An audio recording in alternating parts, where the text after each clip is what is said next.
عرفان عسکری، اور انشاءاللہ میری گفتگو مولا امام حسن عسکری صلی اللہ علیہ وسلم کی حیات طیبہ کے اوپر ہوگی، فضائل بھی مصائب بھی۔ اس سے قبل 2-3 جملے تمہیداً آپ حضرات کے گوشے گزار کرنا چاہتا ہوں۔ ہم سب اختتام عزا کی دہلیز پہ قدم زن ہو چکے ہیں، اور بس 2 شب اور 2 روز باقی ہیں کہ جب ہم وداع ایام عزا کریں۔ خداوند کریم کا یہ شکر ہے کہ اس نے ہمیں توفیق دی کہ ہم نے عزائے حسین کی، فرش عزا بچھایا، ماتم داری کی، نوحہ و بکا کیا، سینہ زنی کی، مرثیہ خوانی کی۔ خداوند کریم کا لاکھ لاکھ یہ شکر ہے کہ اس نے ہمیں ایک ایسے گھرانے میں پیدا کیا کہ جہاں ہمارے والدین نے ایسی تربیت کی کہ ہم عزائے حسین کے لیے بنائے گئے۔ خداوند کریم کا لاکھ لاکھ یہ احسان ہے کہ جس نے ہمیں ایسے ماحول میں تربیت دی اور ہمیں ایسے مربیان تربیت ملے کہ جن کی تربیت کے طفیل میں ہم سب کے سب ماتمداران سید الشہداء بن گئے۔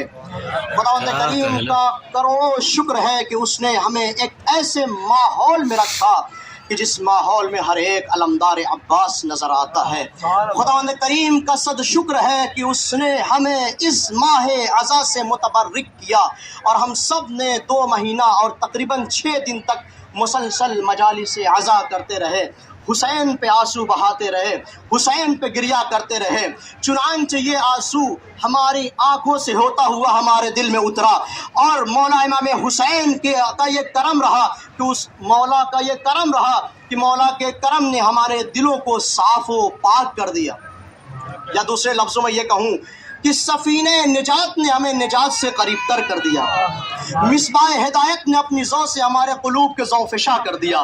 لہٰذا اب گزارش یہ ہے کہ ہم جس چمن حسینی میں قدم زن ہو چکے اور اپنے مشام کو معطر کر چکے، جب یہ ایام عزا چلے جائیں تو ایسا نہ ہو کہ ہمارے مشام سے جو خوشبو آتی تھی وہ بدبو میں تبدیل ہو جائے۔ جو حسین کی ذو ہمارے دلوں میں روشنی کی طریقے سے جگمگا رہی تھی، وہ روشنی ہمارے دلوں سے ختم ہو جائے۔ جس سفینہ نجات پہ ہم سوار تھے، ایسا نہ ہو کہ جیسے ہی ہم کنار پہ آ جائیں تو اس سفینے کو ترک کریں۔ ایک صلوات پڑھ دیں پر محمد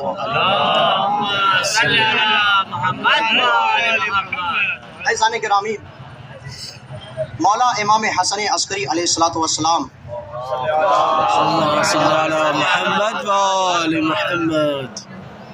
جن کے بارے میں یہ قرآن مجید کی یہ آیت بھی بڑی فٹ بیٹھتی ہے کہ جو آپ کا لقب ہے عسکری، اس واقعے سے آیت قرآن کیا کہتی ہے؟ سورہ آل عمران کی 26ویں آیت، کہہ دیجئے کہ اے پروردگار تو ہی ملک کا مالک ہے۔ ملک وہ نہیں کہ جو ہم اپنی زبان میں کہتے ہیں ہندوستان، پاکستان، عراق، ایران۔ ملک کا مطلب ہے کہ جو چیز کسی کے قبضے میں ہو،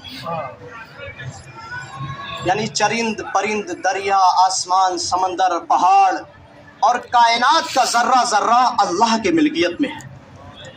اے رسول کہہ دیجئے کہ تو ہی مالک ملک ہے، تؤتی الملک من تشاء، جسے تو چاہتا ہے اسے ملک عطا کر دیتا ہے، وتنزع الملک ممن تشاء، اور جس سے چاہتا ہے ملک کو چھین لیتا ہے۔ اے پروردگار وتعز من تشاء وتذل من تشاء، تیرے ہی اختیار میں عزت بخشنا بھی ہے اور ذلت و خواری سے ہمکنار بھی کرنا ہے۔ پروردگار بیدک الخیر، تیرے ہی ہاتھ میں، تیرے ہی قدرت میں خیر و نیکی ہے۔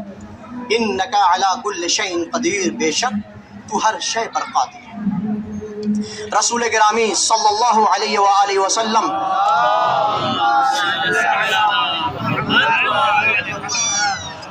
امام حسن عسکری علیہ الصلوۃ والسلام کی زندگی سے تقریباً 250 سال قبل ارشاد فرماتے ہیں کہ میرا 11واں نائب وہ ہوگا کہ پروردگار عالم جو شخص ان کی ولایت و محبت کو اپنے دل میں لے کے خداوند کریم کی بارگاہ میں حاضری دے گا، اللہ اسے نجات عطا کر دے گا۔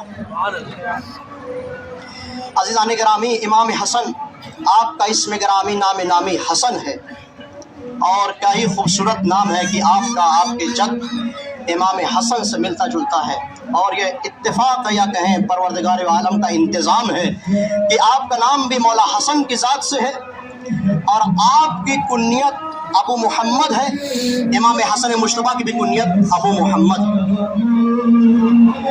آپ کی ولادت بھی مدینے میں ہوئی، امام حسن کی ولادت بھی مدینے میں ہوئی۔ آپ بھی زہر دغا سے شہید کیے گئے، امام حسن مجتبیٰ بھی زہر دغا سے شہید کیے گئے۔ یعنی پروردگار عالم نے اگر ہم ان تمام امور پہ غور کریں تو بہت سارے ایسے امور ہیں کہ پروردگار عالم نے اس دوسرے حسن کو پہلے حسن سے مشابہت دے دی ہے۔ اور میں کیا کہوں، یہ پورا گھرانہ ہی ایسا ہے کہ جس میں ہر ایک دوسرے سے مشابہ نظر آتا ہے۔ شاید رسول اللہ نے اسی لیے آواز دی، اولنا محمد واوسطنا محمد وآخرنا محمد وکلنا محمد۔ ہمارا پہلا بھی محمد ہے، ہمارا وسط بھی محمد ہے، ہمارا آخری بھی محمد ہے، ہم سب کے سب محمد۔ ایک صلوات پڑھ دیں پر محمد وآل محمد۔ اللہم صلی علی محمد وآل محمد۔ امام کی ولادت 10 ربیع الثانی سن 232 ہجری میں ہوئی اور آپ کی شہادت 8 ربیع الاول سن 260 ہجری، یعنی کل آپ کی زندگانی طیبہ 28 برس کی رہی۔ اس جوانی کے عالم میں مولا نے وہ فضائل، وہ کمالات، وہ مراتب، وہ اعلیٰ مقام لوگوں کے درمیان جلوہ فگر کیا ہے کہ جس کی کائنات میں کوئی مثال نہیں ملتی۔ چنانچہ ابن طلحہ الشافعی ارشاد فرماتے ہیں، ایک سنی عالم دین ہیں، کہتے ہیں کہ میں نے امام حسن عسکری علیہ السلام کی ذات میں وہ کمالات، وہ فضائل اور وہ اعلیٰ مراتب دیکھے ہیں کہ جو میں نے کسی شخصیت میں نہیں دیکھے۔ اور امام والا کی وہ ذات ہے کہ جن کی یہ کمالات، جن کی یہ صفات ابدی ہیں اور مدام ہیں، دائمی۔ امام کے تمام صفات میں ایک بہترین صفت یہ ہے جو صرف مولا کو ملے کہ آپ کی ہی ذریت میں آپ کے ایک لوتے فرزند امام زمانہ عجل اللہ تعالیٰ فرجہ شریف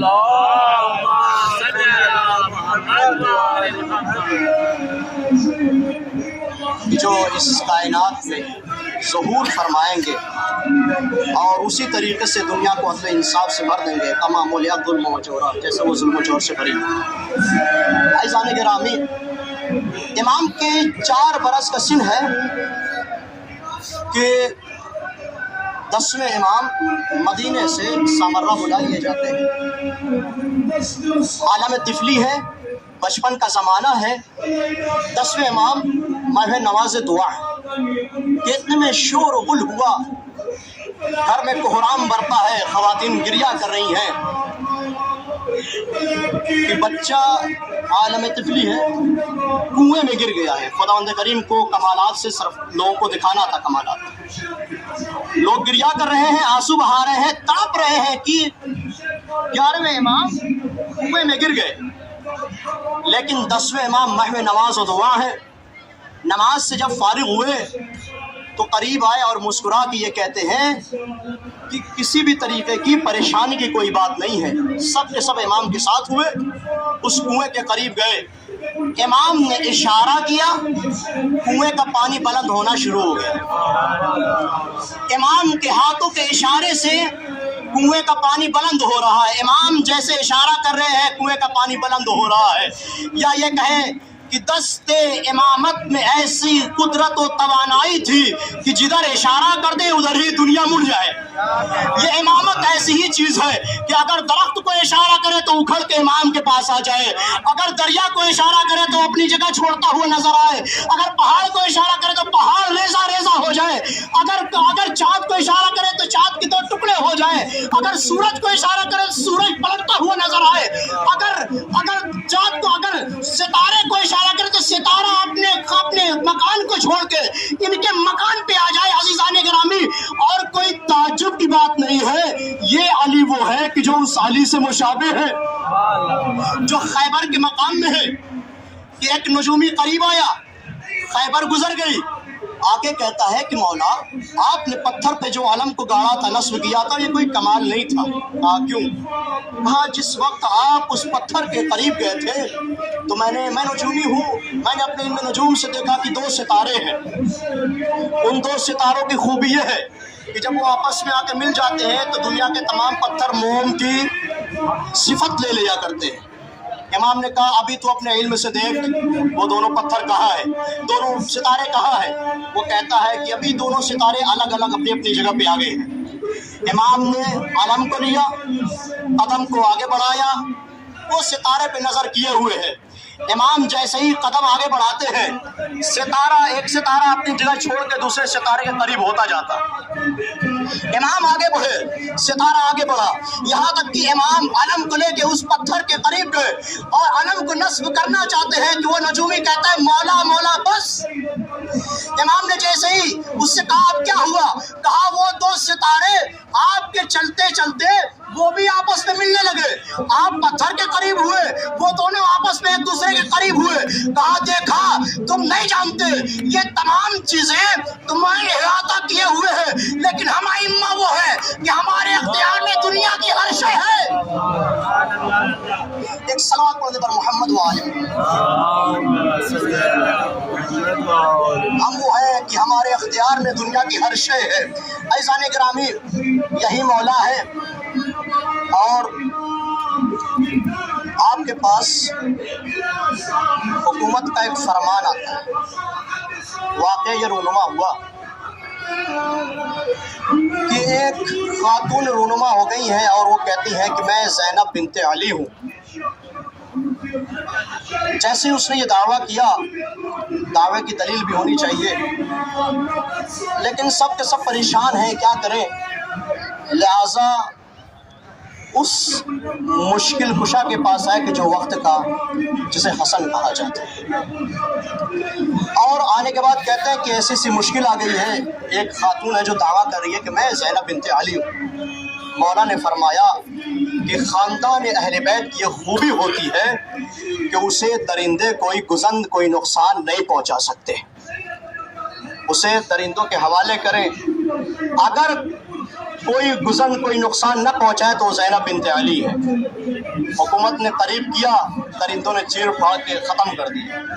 اب حکومت نے یہ دیکھا، اس وقت کے حاکم نے یہ دیکھا کہ یہ اچھا موقع ہے کہ ان کی بھی آزمائش کر لی جائے، لہذا حسن عسکری کو بلایا گیا اور اس پنجرے میں امام حسن کو کر دیا گیا کہ جس میں شیر اور دوسرے درندے موجود تھے۔ اب یہ سب کے سب یہ بزدل لوگ اوپر چھت سے دیکھ رہے ہیں اور امام ان درندوں کے درمیان میں ہے۔ اب عزیزان گرامی، جو معبود حقیقی کا حقیقی سجدہ کرتے ہیں وہ درندے ان کے قدموں میں سجدہ ریز ہو جاتے ہیں۔ اب عزیزان گرامی کیا دیکھا کہ یہ درندے، یہ شیر سب کے سب امام کے قدموں میں گر پڑے ہیں۔ امام ان کے درمیان گئے، ان کو پیار کیا، دست شفقت پھیرا اور ان کے درمیان جا کے 2 رکعت نماز پڑھتے ہیں۔ پروردگار تیرا لاکھ لاکھ شکر ہے کہ تو نے ہم اہل بیت کی یہ صفت عطا فرمائی۔ عزیزان گرامی، تاریخ یہ دیکھتی ہے کہ مولا جیسے سجدہ کرتے ہیں وہ درندے بھی سجدہ ریز ہو جاتے ہیں۔ امام وقت وہی ہوتا ہے کہ جہاں پر اگر کوئی غیر عفیف خاتون بھی آ جائے اور امام کے ساتھ ایک دن بھی رہ جائے، امام کے کردار کو دیکھ کے وہ عفت ہو جاتی ہے، پاکیزہ ہو جاتی ہے۔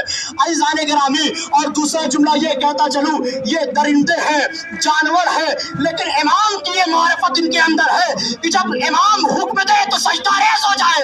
وہ کیسے مسلمان کے رسول بلاتے رہے وہ بھاگتے۔ صلوات پڑھنے پر محمد وآلہ۔ عزیزان گرامی، مولا امام حسن عسکری علیہ السلام کے بہت سارے فضائل و کمالات۔ آپ کے دور میں ایک عجیب واقعہ رونما ہوا کہ سامرہ میں 3 سال کا سخت قحط پڑا، اور جب تیسرا سال آیا تو سخت قحط سالی کا دور ہے، ہر طرف خشکی خشکی ہے، حتیٰ کہ کھانا پینا لوگوں کا دوبھر ہو گیا کہ اتنے میں کچھ عیسائی سامرا تشریف لائے اور ان میں سے ایک پادری مسلمانوں کے درمیان آیا اور وہ دعویٰ کرتا ہے کہ دیکھو تم 3 دن تک نماز استسقاء پڑھتے رہے، دعا کرتے رہے، مغفرت کرتے رہے، استغفار کرتے رہے، لیکن خدا نے تمہاری دعا قبول نہ کی، آؤ سب میرے ساتھ آؤ۔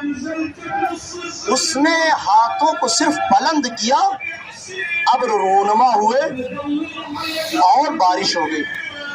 اب عزیزان گرامی دوسرے دن پھر اس نے بلایا، سامرا کے جتنے بھی افراد تھے اور آس پاس کے جتنے بھی قحط سالی سے پریشان تھے، سب کے سب متحیر ہو گئے، حیران و سرگردان ہو گئے، حتیٰ کہ جو ضعف الایمان تھے وہ ایمان سے پلٹ گئے۔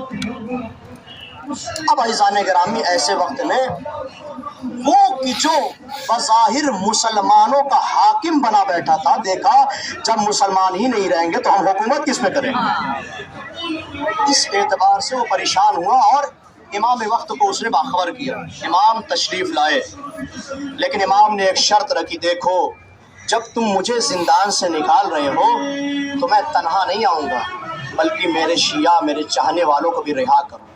امام وقت وہی ہوتا ہے کہ جو ہر لمحہ ہر آن اپنے شیعوں کی فکر میں رہتا ہے، اسی لیے جب حسین آخری وقت میں بھی ذبح ہو رہے تھے اپنے شیعوں کو یاد کر رہے تھے۔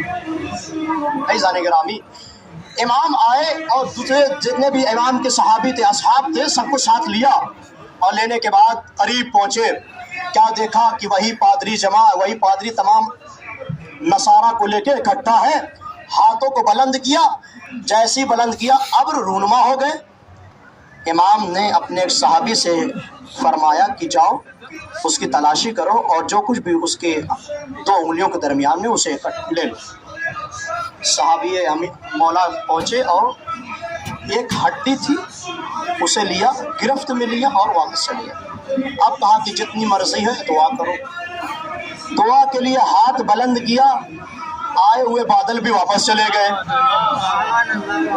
اب عزیزان گرامی امام نے اپنے ہاتھوں کو بلند کیا، بلند کرنے کے بعد سب اکٹھا ہے، امام دعا کر رہے ہیں، لوگ آمین کر رہے ہیں۔ عزیزان گرامی اسی اثنا میں ایک ابر آیا، امام نے فرمایا کہ یہ ابر اس عراق کے لیے نہیں ہے بلکہ دوسرے ملک کے لیے ہے۔ امام ابر کو بھی دیکھ کے یہ پتہ لگا لیتے ہیں کہ کہاں پہ باران رحمت کے لیے یہ ابر آیا ہے۔ امام نے کہا یہ فلاں ملک کے لیے ہے، دوسرا آیا کہا یہ فلاں ملک کے، تیسرا آیا کہا یہ فلاں ملک کے لیے، حتیٰ کہ ایک ابر آیا، امام نے کہا کہ اب اسی ابر سے، اسی بادل سے سرزمین سامرا و عراق پہ بارش ہوگی۔ عزیزان گرامی امام کا یہ کہنا تھا، بارش ہونا شروع ہو گئی اور ہر جگہ موسلا دھار بارش ہے۔ پھر امام کی اسی دعا سے ہر طرف زرخیزی ہے، ہر طرف ہریالی ہے۔ امام وقت اگر دعا کر دے تو قحط سالی بھی ہریالی میں تبدیل ہو جائے گا۔ یہ اس رسول کے فرزند ہیں کہ جو کھارے پانی میں اگر اپنا پیشاب ڈال دیں تو میٹھا ہو جائے، سوکھے پیڑ پہ بھی اگر اپنا پانی ڈال دیں تو اس پانی کی برکت سے وہ ہرا بھرا ہو جائے، پھل عطا کرنے لگے۔ اگر کسی کھیت میں امام صرف ایک چلو پانی ڈال دے تو پورا کھیت ہرا بھرا ہو جایا کرتا ہے۔ امام وقت وہ ہوتا ہے کہ جس کی برکت پوری کائنات کو پر برکت کر دیتی ہے۔ ایک صلوات پڑھ دیں محمد۔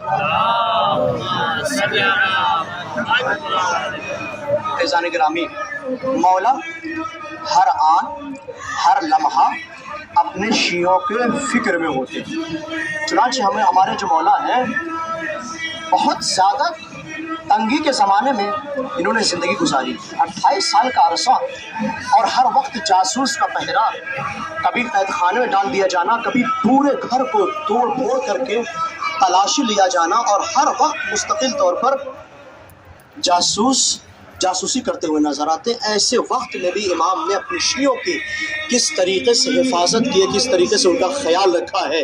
کبھی کہیں سے کوئی رسالہ آتا ہے تو اس کا جواب دیتے ہیں، کبھی کسی دوسرے کو رسالہ لکھ کے کہتے ہیں کہ اپنا وضو دوسرے طریقے سے کر دو، کبھی کسی دوسرے کو خط لکھ کے کہتے ہیں کہ دیکھو تمہارے وہاں عنقریب فرزند کی ولادت ہونے والی ہے، تمہارے وہاں عنقریب فرزند کی ولادت ہونے والی ہے، لیکن اللہ تمہیں صبر عطا کرے اور نعم البدل عطا کرے۔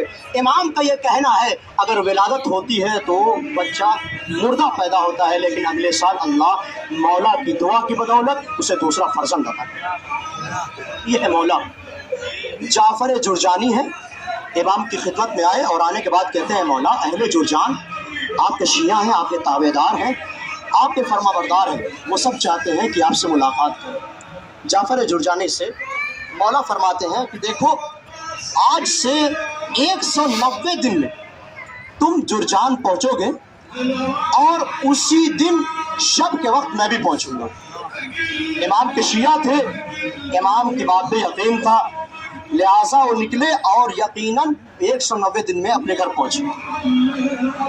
صبح میں جب پہنچے ہیں تو لوگوں کے درمیان اعلان کر دیا کہ ہمارے آقا و مولا آ رہے ہیں۔ شب میں امام کی تشریف آوری ہوئی۔ اب عزیزو تمام کے تمام اہل جرجان امام کے ارد گرد اکٹھا ہو گئے۔ تمام کے تمام شیعہ امام سے اپنی درخواستیں کرنے لگے۔ کوئی بچے کی درخواست کرتا ہے، کوئی مال و اسباب کی درخواست کرتا ہے، اور مشکل کشا کا فرزند سب کی مشکل کو کشا کر دیتا ہے۔ اسی اثنا میں ایک شخص قریب آتا ہے اور آنے کے بعد کہتا ہے کہ مولا میں نابینا، میں اندھا ہوں، میں دیکھ نہیں سکتا۔ فرزند علی نے اپنے ہاتھوں کو اس کی آنکھوں پہ پھیرا اور وہ جو نابینا تھا اس کی آنکھیں بینا ہو گئی، سب کچھ دکھائی دینے لگا۔ اب عزیزان گرامی میں کہوں گا اس میں تعجب کی بات نہیں ہے، یہ فخر عیسیٰ ہے۔ اگر عیسیٰ اپنے ہاتھوں کے ذریعے سے کسی کو شفا عطا کر دے، نابینا بینا ہو جائے، کوڑ کا مریض شفا یاب ہو جائے، اللہ سے دعا کرے مردہ زندہ ہو جائے، تو یہ فخر عیسیٰ ہے۔ ٹھوکر سے مردے کو زندہ کر دے، ہاتھوں کو پھیر دے تو کسی کو بینا ہی عطا کر دے۔ صلوات پڑھیں بر محمد و آل محمد۔ اللهم صل على محمد عزیزان گرامی، ہمارے مولا اور ہمارے آقا، دیکھیں ہم اپنے وقت کے امام اور اپنے مولا کے بارے میں جتنا، سب سے پہلی منزل ہے جاننا۔ جب ہم جانتے ہی نہیں ہوں گے تو پہچان نہیں سکتے۔ جب ہم کسی کے بارے میں علم حاصل کر لیں گے تب اس کی معرفت حاصل ہوگی، اور عزیزوں جس درجہ معرفت حاصل ہوگی اتنا ہی زیادہ درجے کا خلوص بھی ہوگا۔ پروردگار عالم کی جتنی معرفت ہوگی اتنی ہی زیادہ بہترین طریقے سے ہم عبادت بھی کریں گے۔ اسی لیے کہا گیا ہے کہ عالم کی ایک رکعت جاہل کی 70 رکعت نماز سے بہتر اور افضل ہے۔ کیوں؟ معرفت اور علم اس معیار کا ہے، اس لیے وہ ان سے زیادہ بلندی رکھتے ہیں۔ اب عزیزان گرامی، ہمارے مولا ہیں، ایک واقعہ یہ رونما ہوا کہ اسحاق کندی ہے اور اس نے ایک کتاب لکھی تضاد القرآن کے نام سے، اور اس نے جتنی بھی آیتیں اس کی نظر میں متضاد تھی وہ سب کے سب اکٹھا کر رہا تھا، اور وہ یہ ثابت کرنا چاہتا تھا کہ اللہ کے وہاں سے جو کتاب مسلمانوں کے رسول پہ نازل ہوئی ہے اس میں تضاد پایا جاتا ہے، یعنی معاذ اللہ وہ قرآن مجید کو کسی طریقے سے غلط افطرا اور کذب ثابت کرنا چاہتا تھا۔ لیکن عزیزان گرامی، اسی کا ایک شاگرد جو مولا کا شیعہ تھا، مولا کے قریب ایک دن آیا تو مولا نے یہ فرمایا کہ تم اسحاق کندی کو ایسا کرنے سے منع کیوں نہیں کرتے؟ وہ کہتا ہے کہ وہ ہمارے استاد ہیں، ہماری اتنی مجال نہیں ہے کہ ہم انہیں منع کریں، ہم انہیں ٹوکیں۔ اگر ہم ایک بات کہیں گے تو وہ ہزاروں دلیل ہمارے سامنے پیش کر دیں۔ کہا اچھا میں ایک جملہ تمہیں بتاتا ہوں، بس تم ایک جملے کو کسی طریقے سے اس کے سامنے رکھ دینا، تاکہ جاؤ اور جا کے یہ کہہ دو کہ تم جو قرآن مجید کو تضاد القرآن کے نام سے قرآن مجید کے آیتوں کو متضاد، اپنی نظر میں متضاد آیتوں کو اکٹھا کر رہے ہو، یہ بتاؤ کیا جو تم قرآن سے سمجھے ہو کیا وہ اللہ کی بھی وہی مراد ہے؟ اب عزیزوں سب سے پہلے اللہ مولا نے جو اس کو اصول بتائے تھے قریب ہونے کے لیے وہ قریب ہوا، حتیٰ کہ وہ اس منزلت پہ آ گیا کہ اگر وہ کوئی بات کہے تو وہ استاد سنے۔ اتنا بڑا استاد تھا نا، غرور تھا، گھمنڈ تھا، تبھی تو تضاد القرآن کی کتاب لکھ رہا تھا۔ لہٰذا جب وہ اتنا قریب ہو گیا تو ایک دن آیا اور آنے کے بعد کہتا ہے استاد ایک سوال ہے، آپ بتاؤ۔ کہا کہ آپ جو کتاب لکھ رہے ہیں، آپ جو تضاد القرآن کے نام سے کتاب لکھ رہے ہیں، کیا آپ جس معنی و مفہوم کو سمجھ کے یہ کتاب لکھ رہے ہیں خداوند کریم کی مراد اور اس کا مقصود اور اس کا معنی بھی یہی ہے؟ وہ تعجب میں پڑ گیا اور کہنے لگا کہ یہ بتاؤ یہ جو تم نے جملہ کہا ہے یہ کہاں سے تم نے کہا؟ کہتا کہ یہ میرا اپنا ہے، میرے دل و دماغ میں یہ بات آئی، میں نے آپ سے عرض کر دی۔ کہا دیکھو میں تمہارا استاد ہوں، میں تمہاری لیاقت کو جانتا ہوں۔ تو کہنے لگا کہ آپ نے صحیح پہچانا، یہ مجھے کسی اور نہیں وقت کے امام حسن عسکری نے عطا فرمایا۔ عزیزان گرامی اس نے جیسے ہی یہ جملہ سنا فوراً وہ کہتا ہے یقیناً خاندان نبوت و رسالت کے علاوہ ایسا پرمعرفت جملہ کوئی کہہ ہی نہیں سکتا۔ اور اس کے بعد اس نے وہ پوری کتاب جو اکٹھا کر رہا تھا سب کو یکجا کیا، یکجا کرنے کے بعد نظر آتش کر دیا۔ جو اہل بیت کے مقابل میں آ جائے وہ نظر آتش ہی ہوا کرتے ہیں، چاہے یہاں کی آگ ہو چاہے وہاں کی آگ۔ ایک صلوات پڑھ دے پر محمد و آل محمد۔ عزیزان گرامی یہ کچھ معروضات تھے جو میں نے آپ کے سامنے رکھے اور پیش کیے۔ امام کی زندگی اور حیات طیبہ امام حسن سے ملتی جلتی، چنانچہ جو زہر دغا سے شہید کیا گیا ہے روایتوں میں بتایا جاتا ہے کہ جو زہر امام حسن مجتبیٰ کو دیا گیا ویسا ہی زہر امام حسن عسکری علیہ السلام کو دیا گیا۔ عزیزوں امام جب اتنے سارے فضائل و کمالات حکومت نے دیکھے ہیں، وہ حسد، وہ بغض، وہ کینہ اور ان کے سینوں میں بڑھتا رہا۔ بغض کی جو آگ تھی ان کے دلوں سے نکل کے ان کے ہاتھوں تک پہنچی اور امام کو زہر دغا دے دیا گیا۔ ایک ربیع الاول کو زہر دیا گیا اور مسلسل 8 دن مولا بستر علالت پہ کروٹیں بدلتے رہے۔ میں نے آپ حضرات سے کہا تھا کہ امام اپنے شیعوں کے کتنے زیادہ ان کے اشتیاق رکھتے ہیں، ان کے خواہش مند ہوتے ہیں، ان کی مشکلوں کے حل کرنے کی کوشش کرتے ہیں۔ امام کروٹیں بدل رہے لیکن کہتے ہیں کہ اے بیٹا ذرا فلاں کا خط لے آؤ، ان کا جواب دینا ہے۔ اے میرے صحابی ذرا فلاں کا خط لاؤ، ان تک یہ امانت پہنچانی ہے۔ اے میرے خادم ذرا فلاں کا خط لاؤ اور فلاں تک خط پہنچا دو، کہ یقیناً ان کی زندگی میں کام آنے والی ہے۔ روایت یہ کہتی ہے کہ مولا اپنے آخری 8 دنوں میں خط پہ خط اس طریقے سے لکھ رہے تھے اور امت کے لیے اتنا پریشان تھے کہ جیسے رسول اللہ جب بستر علالت پہ تو امت سے یہ کہہ رہے تھے لاؤ میں تمہارے لیے نوشتہ لکھ دوں جو تمہاری نجات کا باعث بن جائے۔ ہاں ربیع الاول کی 8ویں تاریخ کی صبح نمودار ہوئی، امام اس دنیا سے دار بقا کی طرف کوچ فرما گئے۔ عزیزو امام وقت موجود ہیں، گریا کرتے ہیں، آہو بکا کرتے ہیں، لیکن عزیزو امام کے ہی اوپر غسل و کفن ہے، امام نے غسل و کفن دیا۔ روایت یہ کہتی ہے کہ پورے تاریخ اہل بیت میں یہ تنہا ایسا جنازہ تھا کہ جو بڑی شان و شوکت سے اٹھا ہے، وگرنہ رسول کا جنازہ روایت کہتی ہے 11 افراد سے زیادہ نہیں۔ بی بی زہرا کا جنازہ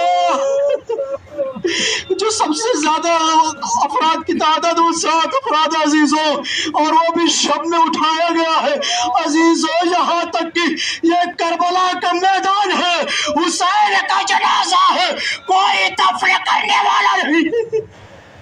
عزیزوں ائمہ معصومین علیہ السلام کے جنازے، کبھی کسی کے جنازے پہ تیر بارانی کی گئی، کبھی کسی کا جنازہ بغداد کے پل پہ رکھ دیا گیا، لیکن روایت یہ کہتی ہے 11ویں امام کا جنازہ بڑی دھوم دھام سے اٹھا ہے۔ امام کے چاہنے والے فرما بردار اتنے ہو گئے تھے کہ لوگوں نے بازار کو بند کیا، اپنی اپنی دکانیں بند کر دی، جو قبیلے کے سردار تھے سب نے ایک دوسرے کو حکم دیا امام وقت کوچ کر گیا ہے، سب امام کے تشییع جنازہ کے لیے نکلے۔ اجرک من اللہ، خدا آپ کو کوئی غم نہ دے سوائے غم امام مظلوم کربلا کے۔ عزیزو غم اہل بیت کے، امام وقت کا جنازہ اٹھا، اس مقام پہ پہنچا کہ جہاں پر سامرہ میں نماز جنازہ ادا کی جاتی تھی۔ عزیزو اس مقام پہ جب پہنچا ہے تو اتنے میں جناب جعفر طواب آگے بڑھے، نماز جنازہ پڑھانے کی کوشش کرتے ہیں کہ امام زمانہ نمودار ہوئے، نمودار ہو کے ابا کو کھینچا، اور کھینچنے کے بعد یہ کہتے ہیں کہ امام وقت کا جنازہ فقط امام پڑھا سکتا ہے۔ امام عالی مقام کی مظلومی اپنے والد کے نماز جنازہ پڑھائی اور وہیں سے پردہ غیب میں چلے گئے۔ ہاں مولا، آپ نے بھی بظاہر گریہ نہ کیا، مسلط خدا ایسی تھی کہ آپ بھی غیبت میں روپوش ہو گئے۔ ہاں مولا، کربلا کا بھی وہ مقام ہے، آپ کا صرف 5 برس کا ہے، کربلا میں 3 برس کی شاہزادی سکینہ ہے، جس مقام پہ بھی روتی ہے، تماچے مارے جاتے ہیں، کوڑے برسائے جاتے ہیں، درے مارے جاتے ہیں۔ ارے ملعون جب آتے ہیں، سکینہ یہ سوچتی کوئی دست شفقت پھیرے گا، کوئی مجھے دلاسا دے گا، لیکن آنے والا بالیوں کو چھین لیتا ہے، فوارہ جاری ہو جاتا۔ آئے بابا، آپ کے بعد ہمیں تازیانے لگائے گئے، کوڑے برسائے گئے، بابا تماچے رسید کیے گئے۔ ہاں مولا، آپ کا جنازہ بڑی شان و شوکت سے اٹھا، دفن کر دیا گیا، لیکن سامرہ سے آپ گریہ کر رہے ہوں گے۔ آئے میرا بابا، کربلا کی سرزمین پر بے غسل و کفن، بے گور و کفن ہے، لاشا 3 شب و روز تک پڑا رہا، کوئی نہیں ہے جو جنازہ کو دفن کر دے۔ آج اہل بیت کے جنازے کو، اہل بیت کے کارواں کو بھی جنازے کے پاس سے گزارا گیا، تو اتنی مہلت نہ دی گئی کہ کوئی دفن کر سکے۔ ہاں، کبھی زینب اپنے آپ کو لاشیں پہ گراتی ہے، کبھی سید سجاد تک بچاتے ہیں۔